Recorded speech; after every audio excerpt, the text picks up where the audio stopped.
Hello everyone, आज का topic रहेगा आप लोगों का मेंसुरेशन, जिसको हिंदी में बोलते हैं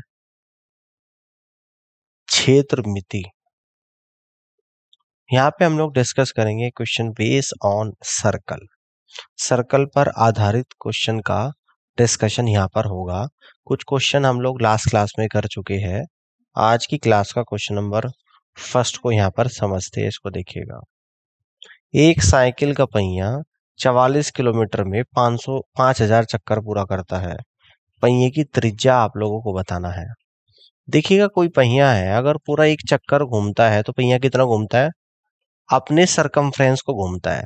अगर मैं मान लो इस पहिए की त्रिज्या r है, तो एक चक्कर घूमने में कितना घूमेगा?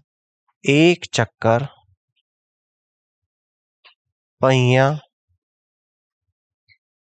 घूमेगा बराबर वृत्त की परिधि। वृत्त की परिधि के बराबर, यानी कि एक चक्कर पहिया जब घूमता है वृत्त की परिधि के बराबर घूमता है। ठीक है ना? और वृत्त की परिधि क्या होती है? क्योंकि वृत्त की परिधि जो है वो क्या होती है, अगर रेडियस वृत्त की r है तो परिधि होती है 2πr। ठीक है ना? तो 2πr के बराबर होती है वृत्त की परिधि। समझ में आ गई बात? क्लियर है? अब यहां पर पहिया कितना घूम रहा है? 5000 चक्कर 44 किलोमीटर के बराबर है। तो यहां पर एक चक्कर की डिस्टेंस निकाल लूंगा। मैं कहूंगा 5000 चक्कर में पहिया घूमेगा बराबर 44 किलोमीटर। एक चक्कर में घूमेगा, एक चक्कर में पहिया घूमेगा बराबर 44 गुणा 1000 डिवाइडेड बाई 5000 मीटर। मैंने इस किलोमीटर को मैं आपको बता देता हूं। 1 किलोमीटर बराबर 1000 मीटर होता है। तो इस किलोमीटर को भी मीटर में चेंज करा, 1000 से 5000 5 पर गया, यानी कि 44/5 मीटर आप लोगों का यहाँ पर निकल कर आया है। अब एक चक्कर किसके बराबर है? वृत्त की परिधि। और वृत्त की परिधि क्या है? 2πr। तो यहां से कह दूंगा कि 2πr इक्वल टू 44/5। अब देखो, सारे ऑप्शंस किस में है? सेंटीमीटर में है। और जी 1 मीटर बराबर होता है 100 सेंटीमीटर। तो यहाँ पर 100 की मल्टीप्लाई भी कर दूंगा, सेंटीमीटर में आ जाएगा। ठीक है? समझ में आ रही है बात? 5 से 100 आप लोगों का 20 टाइम्स, और 2 से 20 10 टाइम्स। तो यहां से निकल कर आ गया πr, लेफ्ट साइड में लिख रहा हूं 44 इंटू 10 सेंटीमीटर। पाई की value 22/7 into r equal to 44 into 10 centimetre. 22 से 44 दो बार चलेगा, यानी कि रेडियस आएगी क्रॉस मल्टीप्लाई 7 दूनी 14 गुणा 10 सेंटीमीटर, यानी कि रेडियस बराबर 140 सेंटीमीटर है ना? तो आपसे यही पूछ रहा है कि वृत्त की त्रिज्या क्या हो जाएगी।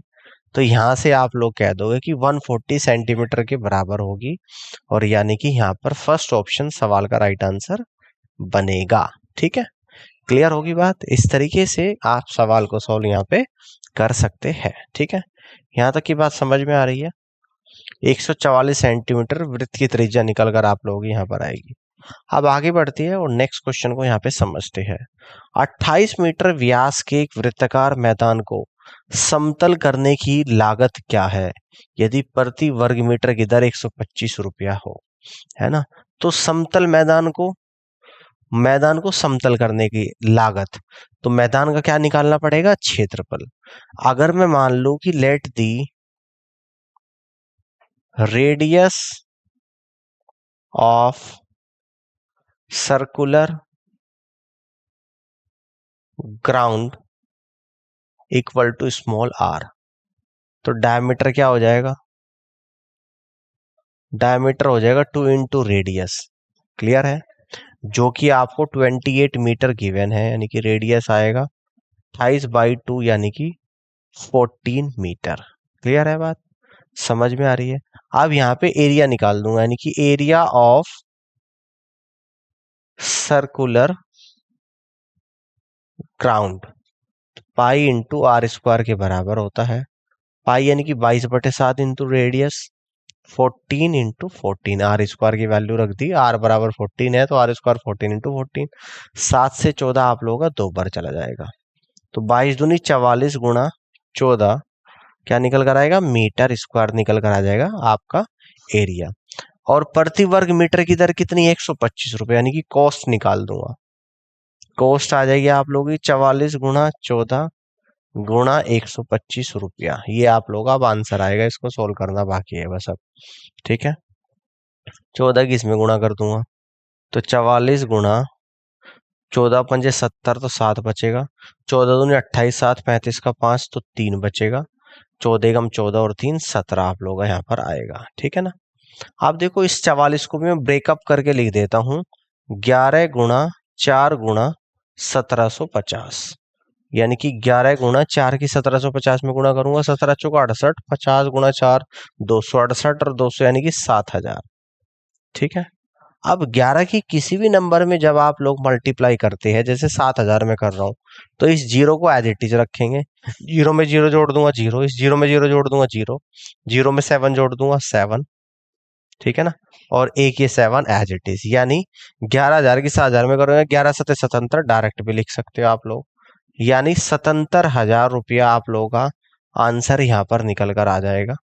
ठीक है ना, 77,000 रुपीज आपका आंसर आएगा, जो कि ऑप्शन नंबर डी में है, और डी इस क्वेश्चन का करेक्ट आंसर यहाँ पर बनेगा। इस तरीके से आप सवाल को सॉल्व कर सकते हैं। 77,000 rupees, D is the correct answer of this question. इस तरीके से क्वेश्चन सॉल्व हो सकता है। ठीक है, यहां तक की बात समझ में आ गई होगी, ऑल क्लियर है सभी को? चलिए बहुत बढ़िया, अब आगे बढ़ते हैं और अगले सवाल को यहाँ पर समझते हैं। एक पहिए का व्यास 84 सेंटीमीटर, 792 मीटर की दूरी को कवर करने के लिए उसे कितने चक्कर लगाने होंगे? अगर मैं मान लू let the radius of a wheel, एक व्हील की रेडियस को मैंने आर माना, तो डायमीटर क्या हो जाएगा, diameter of a wheel equal to 2r हो जाएगा, और ये आप लोगों को 84 दे रखा है, यानी कि 84 सेंटीमीटर, यानी कि रेडियस बराबर निकल कर आएगा 42 सेंटीमीटर। ठीक है ना, रेडियस बराबर 42 सेंटीमीटर आ जाएगा। कह रहे कि 792 मीटर की दूरी को कवर करने के लिए उसे कितने चक्कर लगाने पड़ेंगे? तो एक चक्कर में तय की गई दूरी कितनी होती है पहिए वृत्त की परिधि? एक चक्कर में तय की गई दूरी वृत्त की परिधि के बराबर होती है, वृत्त की परिधि 2πr होती है, तो 2 गुणा 22/7, रेडियस है 42, 7 से 42 6 बार चलेगा, तो 6 दूनी 12 गुणा 22, तो यहाँ पर आएगा 12 दूनी 24, 2 बचेगा, 12 दूनी 24 और 2 26 सेंटीमीटर, यानी कि 264 सेंटीमीटर आ गया एक चक्कर में तय की गई दूरी। तो यहां से कह दूंगा 264 सेंटीमीटर में लगाए गए चक्कर इक्वल टू 1। अब 792 में कितने लगाए जाएंगे? 792 मीटर में लगाए गए चक्कर बराबर 1/264 और गुणा 792, मीटर को सेंटीमीटर में चेंज कर दूंगा, तो 1 मीटर बराबर 100 सेंटीमीटर होता है, 792 मीटर को सेंटीमीटर में चेंज करूंगा, गुणा 100 कर दूंगा। ठीक है ना, गुणा 100, तो 264 से आपका 3 बार जाएगा, और 3 गुणा 100 यानी कि 300, तो 300 चक्कर आपका यहां पर निकल कर आ जाएगा, 300 चक्कर। तो इस तरीके से आप यहां से कह दोगे कि बी ऑप्शन सवाल का करेक्ट आंसर यहां पर बनेगा। तो उम्मीद करता हूं कि ये क्वेश्चन आप लोगों को समझ में आ गया होगा। ठीक है, समझ में आ गई बात, 300 चक्कर। देखते हैं आगे। ठीक है ना, यदि वृत्त की त्रिज्या r x इकाइयों के द्वारा बढ़ाया जाता है, तो उसकी परिधि में कितनी इकाइयां बढ़ेगी? मैं मान लेता हूं लेट रेडियस दे रखी है यहाँ पे वृत्त की कितनी है, रेडियस है आप लोगों की r। अगर x इकाई बढ़ा दिया जाए यानी कि increase in radius, increase in radius, r में x बढ़ा दिया जाए तो r प्लस एक्स हो जाएगा, r प्लस एक्स है ना। तो पहले जो परिधि है वो कितनी हो जाएगी, परिधि में कितना पड़ेगा, यानी कि initial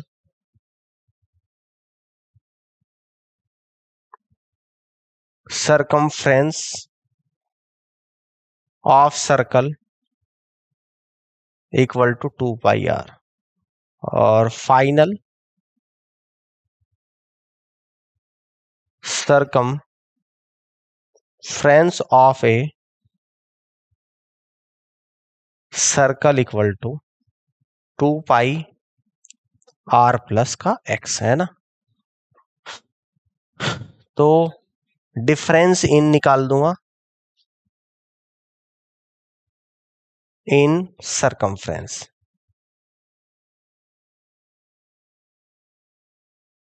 difference in circumference 2 pi r plus x minus का 2 पाई r। तो सोल्व करेंगे, 2 पाई के अंदर मल्टीप्लाई 2 पाई r प्लस 2 पाई x और माइनस का 2 पाई r, 2 पाई r से 2 पाई r जाएगा यानी कि 2 पाई x, यानी कि इसकी सरकमफ्रेंस में जो डिफरेंस आएगा वो 2 पाई x निकल कर यहाँ पर आएगा, और डी ऑप्शन सवाल का करेक्ट आंसर यहाँ पर बनेगा। इस तरीके से आप यहाँ पे क्वेश्चन को सॉल्व कर सकते हैं। ठीक है, बात समझ में आ गई है, यहाँ तक की बात सभी को क्लियर हो गई है। अब आगे की तरफ बढ़ते हैं और अगले सवाल को यहाँ पर समझते हैं। एक वर्ग जिसकी एक भुजा 120 पाई सेंटीमीटर है एक तार के टुकड़े से बनाया जाता है, यदि उसी तार को मोड़कर एक वृत्त बनाया जाता है तो वृत्त का त्रिज्या क्या होगी, आप लोगों को बताना है। वर्ग की एक भुजा 120 पाई सेंटीमीटर है, एक तार के टुकड़े से बनाया जा रहा है। मान लो कि कोई तार का टुकड़ा इस तरीके से कोई टुकड़ा है, इससे चेंज करके क्या बनाया जा रहा है, एक स्क्वायर बनाया जा रहा है।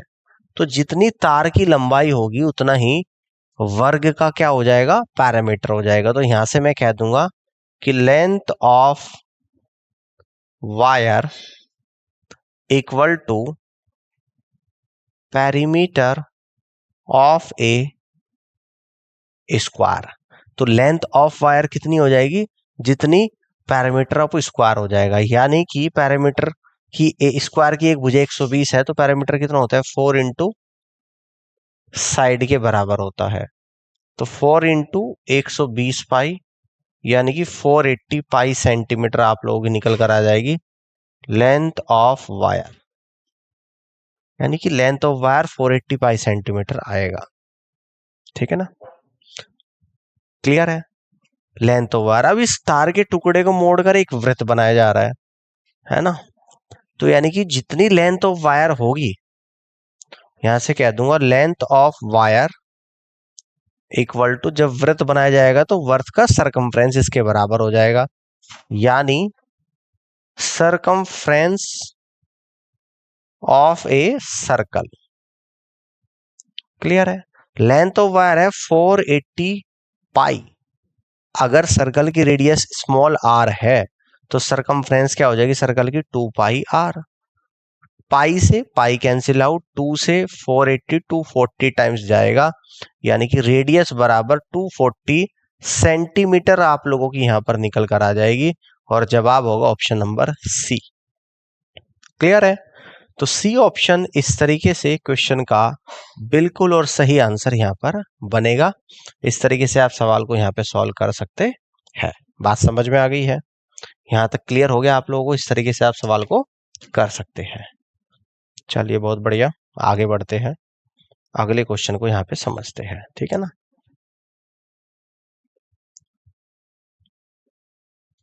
अगला क्वेश्चन कुछ इस तरीके से है, ध्यान से देखिएगा। कह रहा है कि आकृति में O एक वृत्त का केंद्र है, क्षेत्र OAPB का क्षेत्रफल वृत्त के क्षेत्रफल का 5/18 है। तो x का मान आप लोगों को बताना है ना। एक्स का मान आप लोगों को बताना है। वो वृत्त का केंद्र है, ओ ए पी पी का क्षेत्रफल वृत्त के क्षेत्रफल के बराबर है ना। तो यहां से हम लोग कह देंगे कि area of circle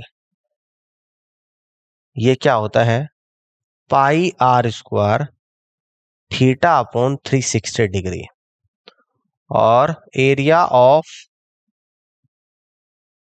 O A P B, O A P B का एरिया क्या हो जाएगा, पाई आर स्क्वायर, इस बार एंगल कितना है आप लोगों का, एक्स है, एक्स अपॉन 360 डिग्री, है ना।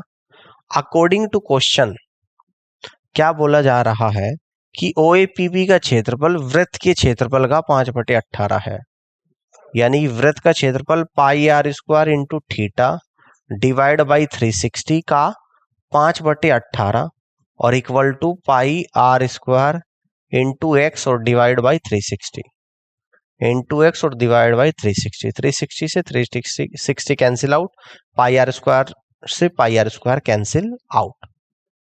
ठीक है, यहां तक समझ में आ रही है बात, क्लियर है, ठीक है ना।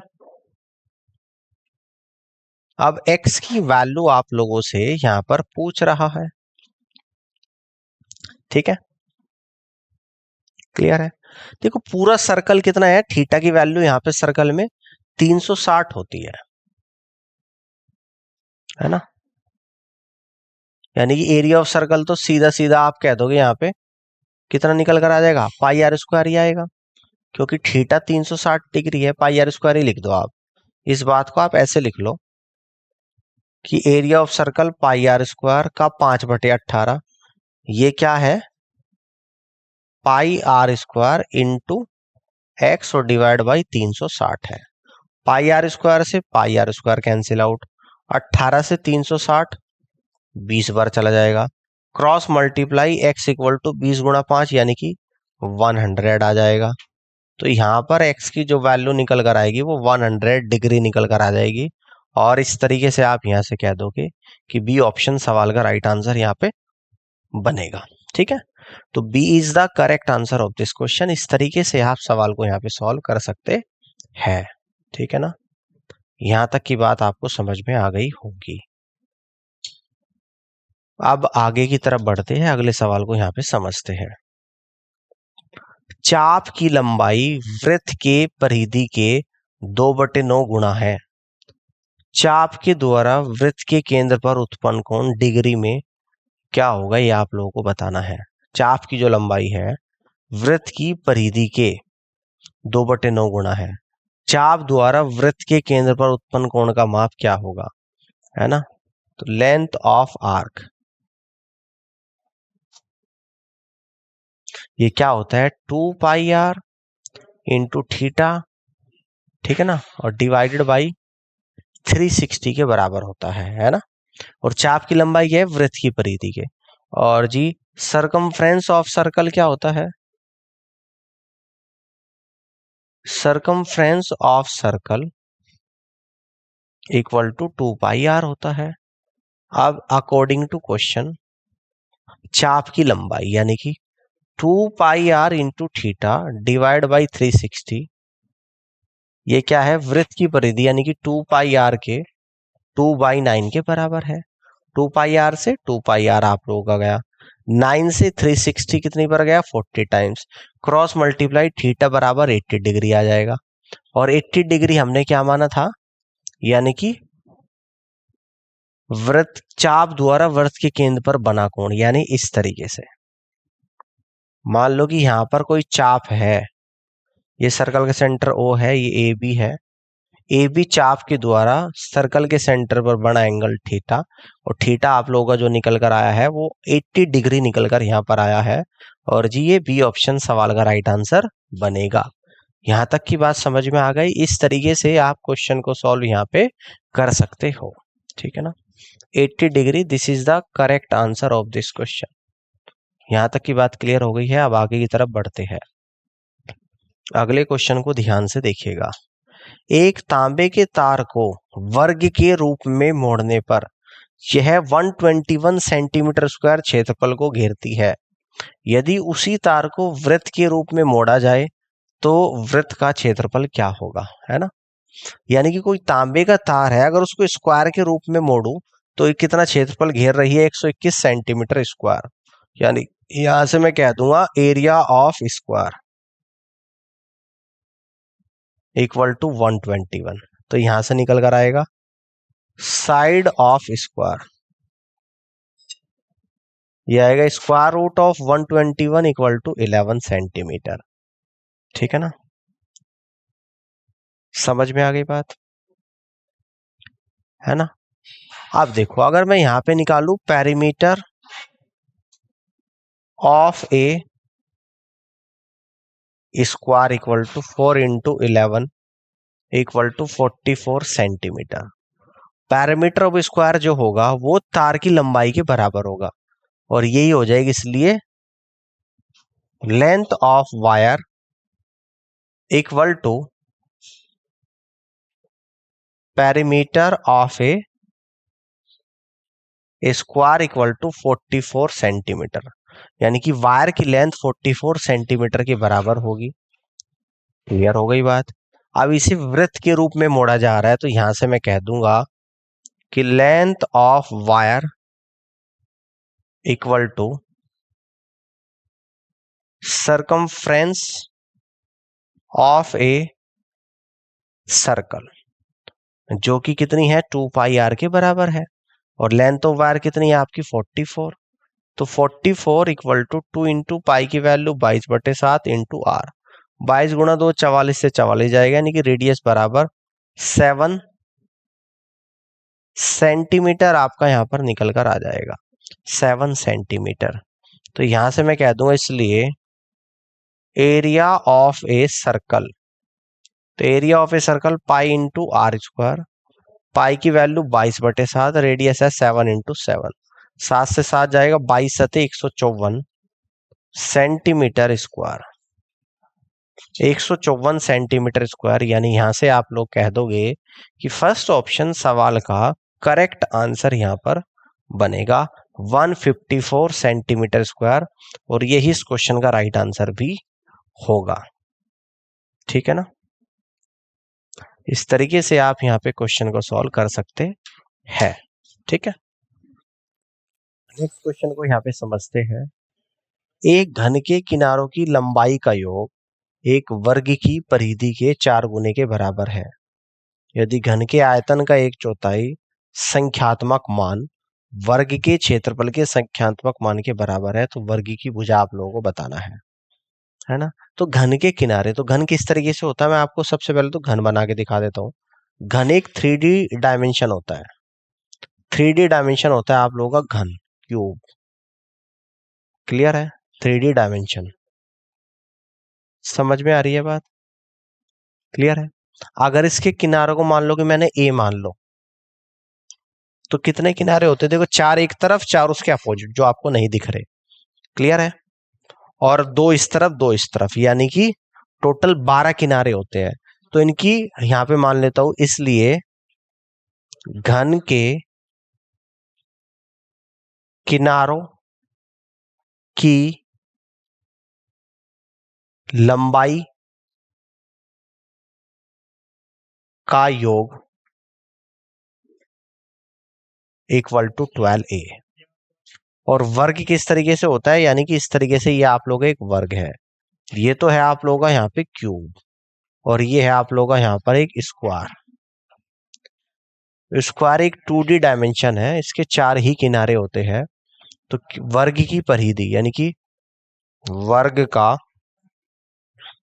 परिमाप होता है, ना कि परिधि। ये परिमाप होता है वर्ग का, परिधि होती है सर्कल की। तो ये हो जाएगा 4 इंटू बी, इसको बी मान लेता हूं ना, समझ में आई बात। यहाँ पे इसको बी मान लेता हूं मैं, इसकी साइड को, वर्ग की साइड को बी माना तो 4 भी आ जाएगा। 4 वर्ग की परिधि के 4 गुने के बराबर है, तो according to question 12a equal to 4 गुणा 4b के बराबर, 4 से 12 3 बार, यानी a बराबर 4/3b। यदि घन के आयतन, तो यहां पे कह दूंगा वो घन का आयतन, कह रहे घन का आयतन का 1/4 संख्यात्मक मान वर्ग के क्षेत्रफल के बराबर है। घन का आयतन क्या होता है? भुजा की पावर 3 a क्यूब, और वर्ग का क्षेत्रफल क्या होता है? तो वर्ग की भुजा आप लोगों की a थी, क्षेत्रफल क्या था? भुजा b थी, क्षेत्रफल होगा b स्क्वायर। अब यहां से अकॉर्डिंग टू क्वेश्चन करूंगा, घन के आयतन का 1/4, a क्यूब का 1/4 किसके बराबर होता है? वर्ग के क्षेत्रफल के बराबर, यानी कि b स्क्वायर के बराबर होता है। ठीक है, तो वर्ग की भुजा b की वैल्यू आपको निकालनी, तो a की बजाय क्या रख दूंगा? 4/3 b, तो 4/3 b की power 3 into 1/4 equal to b square. तो 4 का क्यूब करूंगा 64, 3 का क्यूब करूंगा 27, b cube into 1/4 equal to b square. इस बी स्क्वायर से इसकी पावर कटेगी, 4 से 64 16 बार कटेगा, यानी कि b बराबर 27/16 आप लोगों का यहाँ पर आ गया। कितना आ गया? 27/16। समझ में आ रही है बात? यहां से मैं कह दूंगा, एक मिनट रुकिएगा, खुद से मिट रहा है। b बराबर 27/16 इकाई, और ये b क्या थी आप लोगों की? ये वर्ग की भुजा थी, है ना? तो वर्ग की भुजा ही आपसे पूछ रहा है, जो कि 27/16 होगी, और डी ऑप्शन सवाल का राइट आंसर यहाँ पर बनेगा। इस तरीके से क्वेश्चन को आप लोग सॉल्व कर सकते हैं।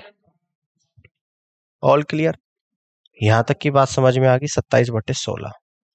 अब आगे की तरफ बढ़ते हैं और अगले क्वेश्चन को यहां पर समझते हैं।